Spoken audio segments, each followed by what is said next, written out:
नमस्कार, मैं आरती आप सभी का स्वागत करती हूँ। दोस्तों 2-3 दिन हो गया मैं गीत नहीं गा रही थी क्योंकि पहले मेरा तबीयत ख़राब हो गया फिर मम्मी का, इसलिए हम लोग वीडियो नहीं बना रहे थे। आज तीसरा दिन है, आज जा रहे हैं वीडियो बनाने। दोस्तों इतने तबीयत ख़राब होने के बाद भी हम लोग वीडियो बनाते हैं, फिर भी हमारे वीडियो पर व्यू नहीं जा रहा है। तो इसलिए हाथ जोड़ के सभी माता बहनों भाइयों से रिक्वेस्ट है कि हमारे वीडियो को लाइक कीजिए, शेयर कीजिए, सब्सक्राइब कीजिए। जो भी माताएं बहनें हमारे वीडियो को देखती हैं, लाइक कीजिए, सब्सक्राइब कीजिए। दोस्तों छोटा सा गीत है, देवी गीत है। दोस्तों अगर अच्छा लगे तो लाइक सब्सक्राइब जरूर कीजिएगा। हमारा गीत कैसा लगा?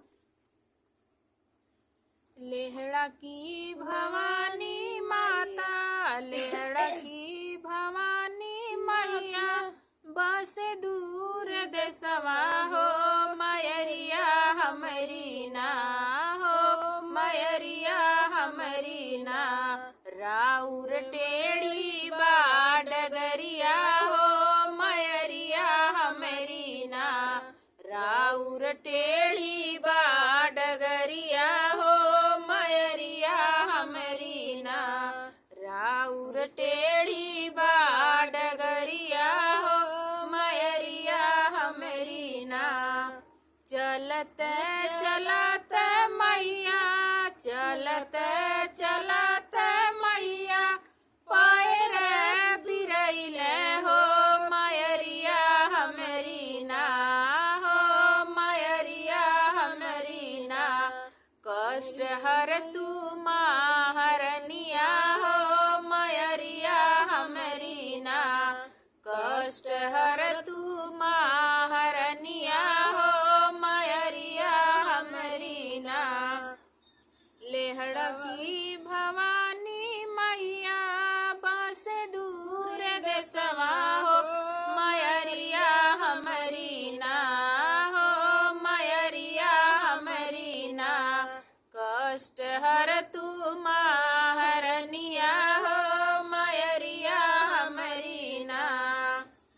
दुखवा पे दुखवा मैया, दुखवा पे दुखवा मैया, दुख के अंधेरिया हो मयरिया हमरी ना, हो मयरिया हमरी ना।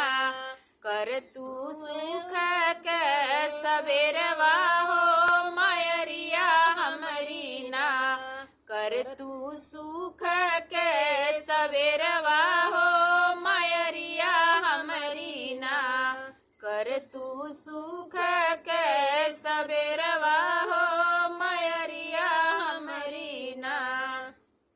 रौरे बिना माई हमरा, रौरे बिना माई हमरा, केहू ना सहरिया है मयरिया हमरी ना, हे मयरिया हमरी ना। फिर तू हमरो पर नजरिया है मयरिया हमरी ना, फिर तू भगतन पर नजरिया है मयरिया हमरी ना। फिर तू हमरो पे नजरिया है मयरिया हमरी ना।